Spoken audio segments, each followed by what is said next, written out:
Hey guys, welcome back to another video and another Friday, which means another story. Um, you see, I was gonna make another video this week, but it did not work out. I just didn't get to it. I'm hoping to do it at least sometime in the next few days of March, because it just kind of has something to do with middle grade March a little bit, anyway. But I mean, it might get pushed to April, but hopefully I can get it done in the month of March at least. But for now, today I'm going to read the Steadfast Tin Soldier by Hans Christian Andersen, which I think that's our first Andersen story. His are always very interesting and very wacky, but I don't know, I find them, I like to read them, even though they're just like, they're the stories where you're just thinking, oh, what the heck did I just read?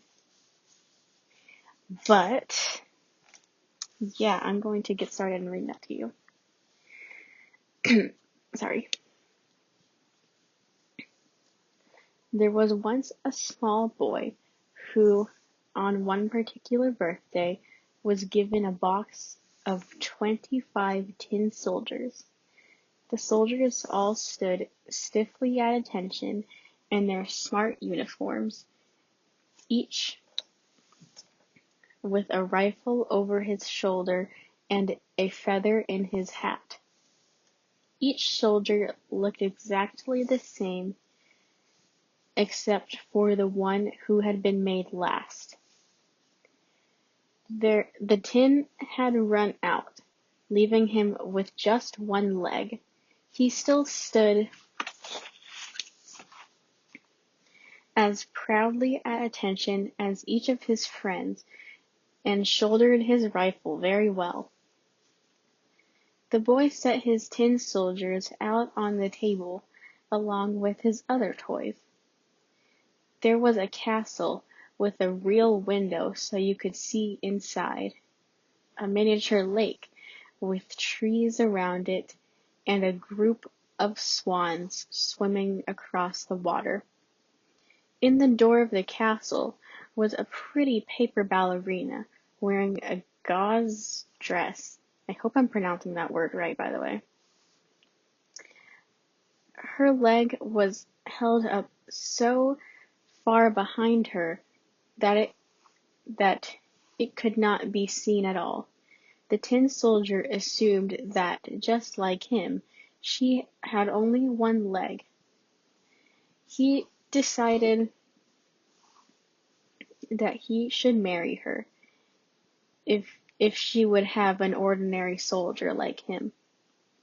When it was time for the toys to all be put away, the tin soldier hid behind the box where he would not be noticed, and waited for the lights to be turned out.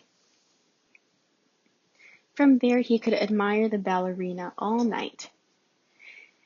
As soon as the family was asleep, the other toys came to life and began to make mischief with one another. Only the tin soldier and the ballerina stayed still. From across the table she seemed to be holding out her arms to the tin soldier. He steadfastly refused to take his eyes from hers. At midnight, the clock struck 12, and up popped the lid of the jack-in-the-box. Out sprang an imp, who skipped across the table. "Stop your staring, tin soldier," he squealed. The tin soldier ignored him. In the morning the little boy came down to play, and discovered the tin soldier near the castle. To keep it safe, he placed the tin soldier on the window-sill, out of the way.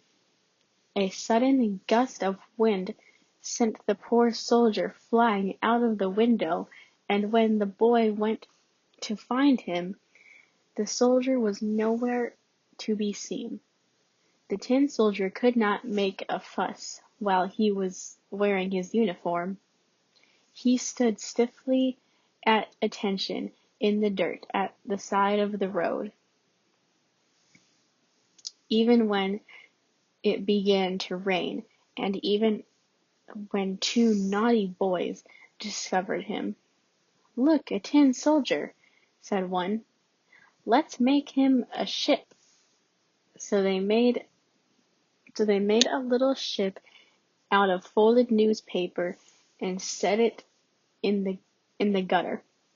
As soon as they put the tin soldier into the ship, it was whirled around and whisked away by the current. Still the tin soldier stood at attention, even when a large water rat asked him where he thought he was going without permission. "If only the pretty ballerina were with me," the soldier thought to himself, "I could stand almost anything." The poor tin soldier stood stiffly at attention as he sailed out of reach of the water rat. When the paper ship became so wet that he sank right through the bottom, he still behaved like a proper soldier. Floating around in the water, he looked like a tasty snack to the fish in those parts, and he was soon swallowed right up. It was pitch black inside of the fish, and the tin soldier did not know what to do. He was tossed and turned from side to side and up and down. At last the tin soldier glimpsed daylight again. The fish that had swallowed him had been caught and was being cut open on the kitchen counter of the very house he had been lost from. The cook cried out in astonishment and plucked him from the fish's belly. She took him straight up to the playroom. Everyone was very impressed by the tin soldier's adventure, all except the tin soldier himself, who was rather humiliated that such a thing could have happened to him. There was the ballerina, though, looking prettier than ever, and the tin soldier gazed at her adoringly. Just then, and for no reason at all, the little boy picked the soldier up in the tips of his fingers and tossed him into the fire. The fire was horribly hot, but the tin soldier could still see the pretty ballerina, so he didn't mind. Suddenly a strong wind gusted through the playroom, and the ballerina was caught up and swept toward the flames. The paper ballerina quickly became a pile of ash, while the steadfast soldier, made out of tin, melted into the shape of